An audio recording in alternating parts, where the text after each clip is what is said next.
भाऊ नमस्कार. नमस्कार. आता लोकसभेच्या निवडणुका पुढ्यात आहेत. काय तुमच्या गावामध्ये कोणाची हवा? आता सध्या तर काय हवेचं माहीत नाही. नॉर्मली आता आपल्या विभागाचे खासदार कोण आहेत? खासदार कोल्हे साहेब आहेत, अमोलजी कोल्हे. कोल्हेंचं काय परिस्थिती कशी राहील निवडणुकीमध्ये?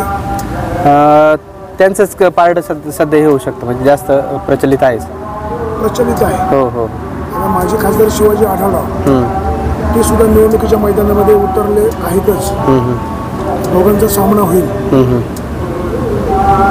रंगत कशी येईल? रंगत आता काय होतं, जन्मत आहे, शेवटी सांगता येत नाही.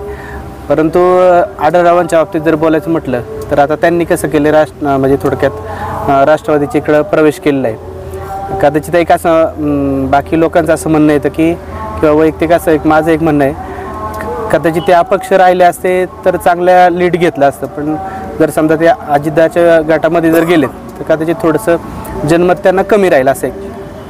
अमोल कोल्हे पहिले कुठल्या पक्षात होते? राष्ट्रवादीमध्येच होते. सगळ्यात पहिले शिवसेनेमध्ये होते. आता म्हणतात मनसेत होते, आपल्याला माहित नाही. शिवसेनेमध्ये होते. बरोबर. खासदार व्हायला कुठल्या पक्षात आले? राष्ट्रवादीमध्ये. मग त्यांची चुका बरोबर, त्यांचं बरोबर.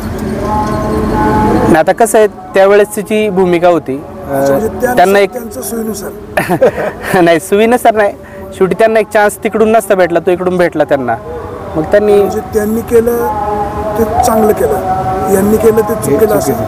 नाही, एक संधी होती, त्या संधीचं त्यांनी सोनं करून दाखवलं. त्यावेळेची सिच्युएशन होती. आता जर ही जागा महायुतीच्या वाट्याला आहे, बरोबर आहे. महायुती म्हणजे इथे अजित पवारांच्या गटाला आहे. इथे अजित पवारांच्या गटाला जर जागा गेली, ही जागा त्यांना सोडली तर आढळरावांना तिकडे जाणं साहजिक आहे ना. साहजिक आहे, साहजिक. बरोबर. यामध्ये मला असं वाटतं, जर मग ती जागा राष्ट्रवादी अजित पवार गटाला जर आहे तर मग अजित पवार गटाकडे उमेदवार नाही का दुसरी एक महत्त्वाची गोष्ट, ते शिवसेनेमध्ये कुठल्या शिंदे शिवसेनेमध्ये आहेत, मग ते शिंदे शिवसेनेच्या तिकिटावर का नाही उभे राहू शकत? प्रश्न असा आहे दादा, आता मी काही कोणाची वकिली करत नाही, परंतु शिरूर लोकसभा मतदारसंघ हा राष्ट्रवादीचा आहे.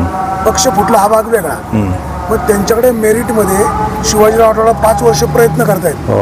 मग त्यांनी दोघांमध्ये ऍडजस्टमेंट केली. उमेदवार आमचा, जागा तुमची.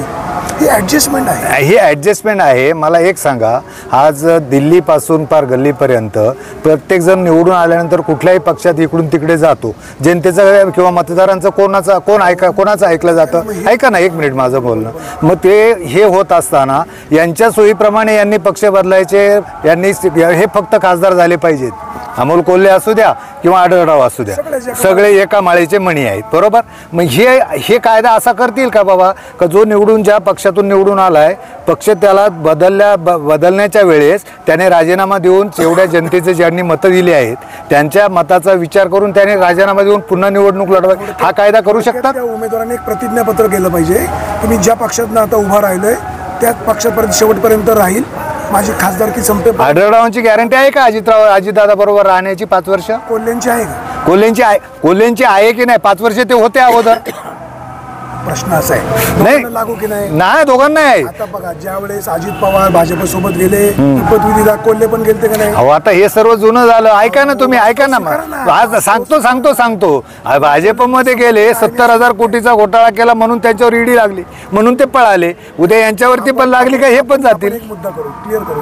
तुम्ही काय म्हणाले की बाबा आढळराव 5 वर्ष राष्ट्रवादीत राहतील का, याची गॅरंटी आहे का, असा तुमचा प्रश्न? बरोबर. मी काय म्हणतो, माझा ऐका.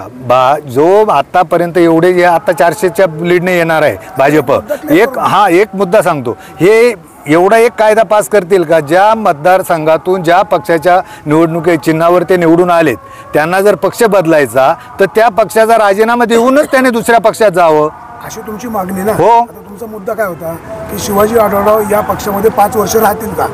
हे फक्त आढळरावांनाच लागू का दोघांनाही लागू? दोघांनाही. ऐका, त्याच्यामध्ये एक आढळराव शिवसेनेमध्ये होते, BJP मध्ये, आणि BJP आणि शिवसेना एक कंबाईन होतं त्यांचं. ते तिथून तिथे गेले असते चाललं. ऐका, शिवसेनेमध्ये होते ना, मी सांगतो ना तुम्हाला. पण तिथून ते जर भाजप आणि त्यांचं कोलॅबोरेशन आहे, राष्ट्रवादी आणि काँग्रेसचंही आहे, तिथे जरी गेले तर ते तो एक वेळेला तुम्ही समजू शकता.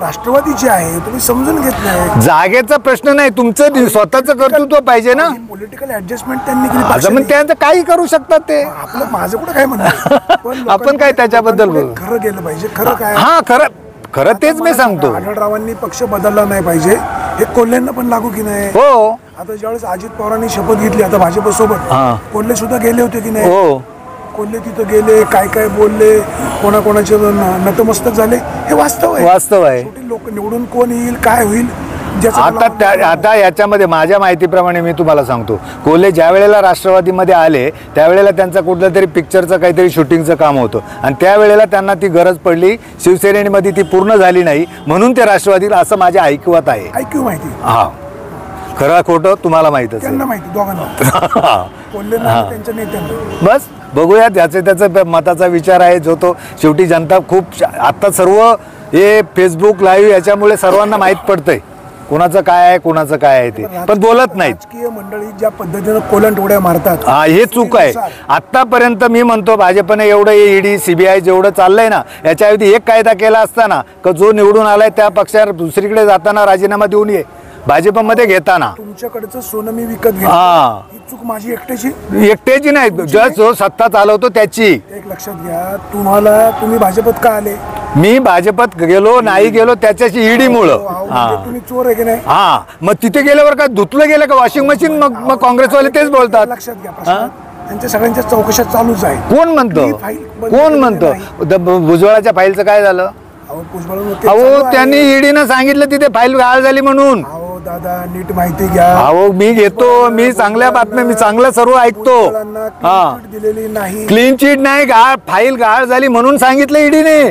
कोर्टाने ऑर्डर काढली. आता कोर्ट काय करणार. आता हे जाऊ दे, ते आपल्या डोक्याच्या पुढचं आहे. पण मला जे माहिती आहे ते मी बोलतोय. भरोसा नाही कोणाचा. आता कोर्टावर किती भरोसा काय आहे सर्व येतंय. कोर्टाच्या पण त्या याला पण हे केलं होतं, चंद्रचूडला. दाखवणं चूक आहे. मी अविश्वास नाहीच बोललो मी. मग न्यायालय जर त्यांच्यावर ताशेरे ओढतंय तर ह्या सगळ्या प्रकारची चौकशी. देशमुख 3 वर्ष आतमध्ये चढवलं, आता एक मध्यंतरी केस झाली. कुठलं खरं आणि कुठलं आपल्याला काय समजणार. देशमुख हे जामिनावर बाहेर आले. अहो मी काय सांगतो, कुठलं खरं कुठलं खोटं आपल्याला काय समजणार आहे. पेनही तुमचाच, कागदही तुमचाच, लिहिणारही तुम्हीच. तुम्ही बोलतो ते लिहिणार ना. तुम्ही जे बोलणार ते तिथे कोर्टामध्ये तिथं लिहिलं जातंय, टेप नाही होत ना. नाही ऐका तिथे कॅमेरे असतात. अहो भरपूर होतंय त्याच आवाज. अहो थांबा ना, आता ते सर्व आहे, कॅमेरा आहे. आता काय मी जास्त बोलू शकत नाही. म्हणून व्यवस्था. आता मला एक थोडक्यात सांगा, शिरूर लोकसभा मतदारसंघात कोणाची हवा. कोल्हे, आढळराव. मी कोल्हेची म्हणेल. भाऊ नमस्कार. नमस्कार. शिरूर लोकसभा मतदारसंघात कोणाची हवा. आता सध्या अमोल कोल्हेंची हवा आहे सध्या. काय त्याचं कारण काय. कारण आपल्या इकडं आता बाकीच्या तालुक्यांमध्ये माहित नाही, पण आपल्या तालुक्यामध्ये आता सध्या अमोल कोल्हेंचा प्रचार चांगल्या पद्धतीने. मराठा समाजाला आरक्षण मिळावं म्हणून मनोज जरांगे पाटलांनी मोठं आंदोलन केलं. म्हणावं असं यश आलेलं नाही. मनोज जरांगे पाटील आता लोकसभेला उमेदवार पण उभे करणार आहे. आपल्या शिरूर लोकसभा मतदारसंघात काय चित्र पाहायला मिळेल. जरांगे पाटलांनी जर मराठा आरक्षणाचा मध्ये जर उमेदवार त्यांनी दिला तर माझं सकल मराठा समाजाला एक विनंती राहील की त्यांनी बहुसंख्येनं त्यांचं समर्थन केलं पाहिजे आणि बहुसंख्येनं त्याला निवडून दिलं पाहिजे. कारण की आत्तापर्यंत जेवढे उमेदवार उभे हे झाले, आमदार होते, खासदार होते, यांनी कुणीही मराठा समाजाच्या पाठीमागे उभे नाही राहिले. हे फक्त यांच्या फायद्यासाठी पक्ष बदलत राहिले आणि त्यांचा फायदा करत राहिले. आता जर जरांगे पाटलांनी सांगितलेले की शिरूर मतदारसंघामध्ये किंवा प्रत्येक मतदारसंघामध्ये आपला मराठा समाजाचा एक व्यक्ती उभा करायचा आहे, तर मराठा समाजातल्या लोकांना एक विनंती राहील की त्यांना समर्थन दिलं पाहिजे.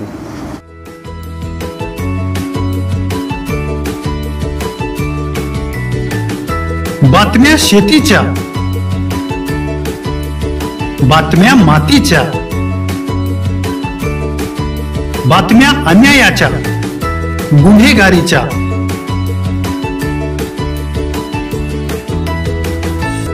राजकारणाच्या आणि समाजकारणाच्या,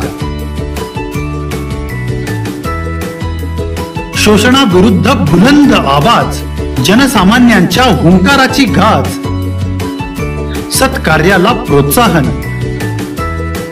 दुष्कृत्याला अनुशासन, निर्भीड, निस्पृह, सडेतोड, बेधडक आणि रोखटोक म्हणजेच विघ्नहर टाइम्स. शोध बातमीचा, ध्यास सत्याचा. आपलं चॅनल, आपली बातमी. सबस्क्राईब तर कराच, पण बेल आयकॉनवर क्लिक करायलाही विसरू नका.